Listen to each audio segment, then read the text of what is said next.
Hi, PRS healthy cooking ಸ್ವಾಗತ. ಇವತ್ತಿನ recipe ರಾಗಿ ಹಿಟ್ಟಲ್ಲಿ ದೋಸೆ ಮಾಡೋದು ತೋರಿಸ್ತಾ ಇದ್ದೀನಿ. ರಾಗಿ ಹಿಟ್ಟಲ್ಲಿ ನಾವು ಮಾಡ್ತೀವಲ್ಲಪ್ಪ ಅಂತ ಅನ್ಕೋಬಹುದು. ರಾಗಿ ಹಿಟ್ಟಿಗೆ ಒಂದು ಸ್ವಲ್ಪ ಅಕ್ಕಿ ಹಿಟ್ಟು ಮತ್ತು ಇಲ್ಲಿ ಇಟ್ಟಿದ್ದೀನಲ್ಲ ಈ ಮಸಾಲೆಗಳು, ಇದೆಲ್ಲ ಹಾಕ್ಬಿಟ್ಟು ರಾಗಿ ದೋಸೆ ಮಾಡ್ಕೊಂಡು ನೋಡ್ರಿ, ಸೂಪರ್ ಆಗಿ ಬರುತ್ತೆ. ತೋರಿಸ್ತೀನಿ ಇದಕ್ಕೆ ಬೇಕಾಗಿರೋಂಥ ಐಟಮ್ಸ್ ಏನೇನು ಬೇಕಂತ ನೋಡ್ಕೊಳ್ಳಿ. ರಾಗಿ ಹಿಟ್ಟು 1 ಕಪ್ಪು. ನಾನು ಯಾವಾಗಲೂ ಹೇಳ್ತಾ ಇರ್ತೀನಿ, ಜನ ಮೇಲೆ ನಿಮ್ಮ ಮನೆಗಳಲ್ಲಿ ಎಷ್ಟು ಜನ ಇರ್ತಾರೆ ಅಷ್ಟು ಜನದಲ್ಲಿ ಡಿಪೆಂಡ್ ಹಾಕೊಂಡು ಎಷ್ಟೆಷ್ಟು ಬೇಕೋ ಅಷ್ಟು ಅದ್ರ ಜನದ ಮೇಲೆ ಹೋಗ್ತಾರೆ. ಹಾಕೊಂಡು ಸ್ವಲ್ಪ ನಮ್ಮ ಮನೆಯಲ್ಲಿ ನಾವು 1 ಬೌಲ್ ಎತ್ಕೊಂಡಿದ್ದೀನಿ. ನಿಮ್ಮ ಮನೇಲಿ ಜನ ಜಾಸ್ತಿ ಇದ್ರೆ 2 ಬೌಲ್ ಎತ್ಕೊಳ್ಳಿ. ಮತ್ತೆ ಐಟಮ್ಸ್ ಎಲ್ಲ ಇನ್ನೊಂದು ಸ್ವಲ್ಪ ಹೆಚ್ಚಿಗೆ ಹಾಕೊಳ್ಳಿ. ಪ್ರತಿ ಸಲನೂ ಹೇಳ್ತಾ ಇರ್ತೀನಿ. 1 ಬೌಲ್ ರಾಗಿ ಹಸಿಟ್ಟು, ಕೊತ್ತಂಬರಿ ಸೊಪ್ಪು ನೋಡಿ ಇಷ್ಟು ಚಿಕ್ಕದಾಗಿ ನೀವು ಕಟ್ ಮಾಡ್ಕೊಳ್ಳಿ, ತುಂಬಾ ಚೆನ್ನಾಗಿರುತ್ತೆ. ರಾಗಿ ದೋಸೆ ಮಾಡ್ಕೊಂಡು ನೋಡಿ. ಈರುಳ್ಳಿ, ಕ್ಯಾರೆಟ್ ಇಲ್ಲೋ ನಾನು ಅರ್ಧ ಹಾಕ್ಕೊಂಡಿದ್ದೀನಿ, ನೀವು ಬೇಕಿದ್ರೆ 1 ಬೇಕಾದರೂ ಹಾಕ್ಕೊಳ್ಳಿ, ಸೂಪರಾಗಿ ಬರುತ್ತೆ. ಮೆಣಸಿನ ಪೌಡ್ರು, ಉಪ್ಪು, ಕಡಲೆ ಬೀಜ, 1 ಬೌಲು ಅಕ್ಕಿ ಹಸಿಟ್ಟು ಎತ್ಕೊಂಡಿದ್ದೀನಿ. ಹೇಗೆ ಮಾಡೋದಂತ ಹೇಳ್ಕೊಡ್ತೀನಿ, ನೋಡ್ಕೊಳ್ಳಿರಂತೆ ಬನ್ನಿ. ನೋಡಿ, ಕಡಲೆ ಬೀಜ ಹಾಕ್ತಾ ಇದ್ದೀನಿ. ಎಷ್ಟು ಬೇಕು ಅಷ್ಟು ನೀವು ಹಾಕ್ಕೊಂಡು ಸ್ವಲ್ಪ ನೀವು ಮಾಮೂಲಿ ಚಟ್ನಿಗೆ ಹೆಂಗೆ ಹುರ್ಕೊತೀರೋ ಅಷ್ಟು ಹುರ್ಕೊಳ್ಳಿ. ನೋಡಿ, ಇಷ್ಟು ಅದಕ್ಕೆ ಹುರ್ಕೊಂಡ್ಬಿಟ್ಟು ಸಿಪ್ಪೆ ಯಾವುದೇ ಕಾರಣಕ್ಕೂ ಏನೇ ಐಟಮ್ಸ್ ಹಾಕಿ ನೀವು ಕಡಲೆ ಬೀಜ ಸಿಪ್ಪೆ ಯಾವ ಕಾರಣಕ್ಕೂ ಕಡಲೆ ಬೀಜದ ಸಿಪ್ಪೆ ತೆಗಿಬೇಡಿ. ನೋಡಿ, ಮಿಕ್ಸಿ ಜಾರ್ಗೆ ಹಾಕೋತಾ ಇದ್ದೀನಿ.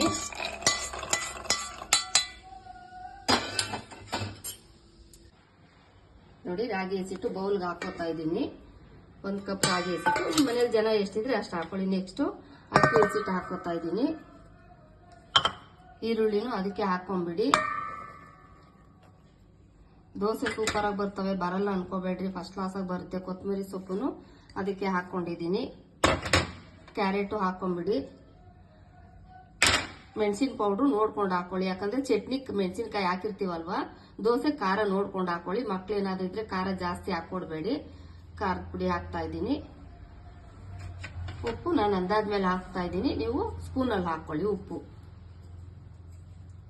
ಕಲ್ಸ್ಕೊಂಡ್ಬಿಡೋಣ. ನೋಡಿ, ಕಡಲೆ ಬೀಜ ಸಿಪ್ಪೆ ತೆಗ್ದಿಲ್ಲ, ಏನಿಲ್ಲ. ಈ ತರ ನುಣ್ಣಗೆ ರುಬ್ಕೊಂಡ್ಬಿಟ್ಟು ಇದೇ ಹಸಿಟ್ಟಿಗೆನೆ ಮಿಕ್ಸ್ ಮಾಡ್ಕೊಂಡ್ಬಿಡಿ.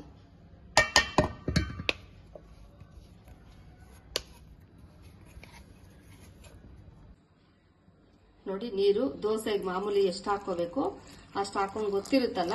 ಸ್ವಲ್ಪ ಇವಾಗ ಮಾಮೂಲಿ ದೋಸೆ ಹೆಂಗ್ ರುಬ್ಕೋತೀರಾ ಹಂಗೆ ಅಷ್ಟದಕ್ಕೇನೆ ಕಲ್ಸ್ಕೊಳ್ಳಿ ಚೆನ್ನಾಗಿ. ಉಪ್ಪು ನೋಡ್ಕೊಂಡು ರುಚಿಗೆ ತಕ್ಕಷ್ಟು ಉಪ್ಪು ಹಾಕೊಂಡು ಚೆನ್ನಾಗಿ ಕಲ್ಸ್ಕೊಂಡ್ಬಿಡಿ. ಕಲ್ಸ್ಕೊಂಡ್ಬಿಟ್ಟು ದೋಸೆ ಸೂಪರ್ ಆಗಿ ಬರ್ತಾವ್ರಿ. ಬೆಳಗ್ಗೆ ಮುದ್ದೆ ಯಾರು ತಿಂತಾರೆ ಅಥವಾ ಏನ್ ಮಾಡೋದು ಅಂದ್ರೆ ದಿಢೀರಂತ ಸೂಪರ್ ಆಗಿ ಹಾಕೋಬಹುದು. ದೋಸೆ ಸೂಪರ್ ಆಗೇ ಬರ್ತಾವೆ.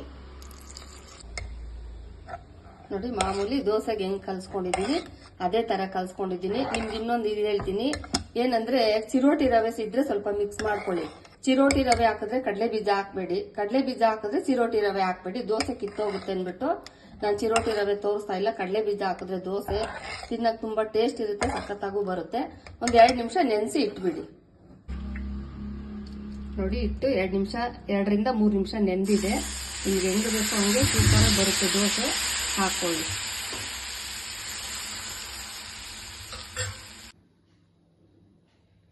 ನೋಡಿ, ಬಿಸಿ ಬಿಸಿ ರಾಗಿ ಹಿಟ್ಟಲ್ಲಿ ದೋಸೆ ರೆಡಿ ಆಗಿದೆ. ಇನ್ನು ನೀವು ಬೇಕಾದ್ರೆ ಚಿರೋಟಿ ರವೆ ಹಾಕೊಂಡ್ರೆ ಇನ್ನೂ ಗರಿಯಾಗಿ ಬರುತ್ತೆ, ತುಂಬಾ ಸಾಫ್ಟ್ ಆಗಿ ಸಖತ್ತಾಗಿ ಬರುತ್ತೆ. ಈರುಳ್ಳಿ ದೋಸೆ 5 ಮಿನಿಟ್ಸ್ ಅಲ್ಲೂ ಆಗೋಗುತ್ತೆ. ಬೆಳಗ್ಗೆ ಏನಪ್ಪ ಮಾಡೋದು ಅನ್ನೋರ್ಗೆ ಈಸಿಯಾಗಿ ಹೇಳ್ಕೊಡ್ತಾ ಇದ್ದೀನಿ.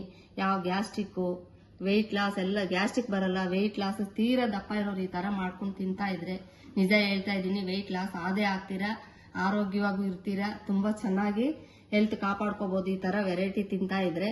ಹೇಗಿತ್ತು ಅಂತ ನೀವು ಮಾಡ್ಕೊಂಡು ತಿನ್ಬಿಟ್ಟು ಹೇಗಿತ್ತು ಅಂತ ಹೇಳಿ.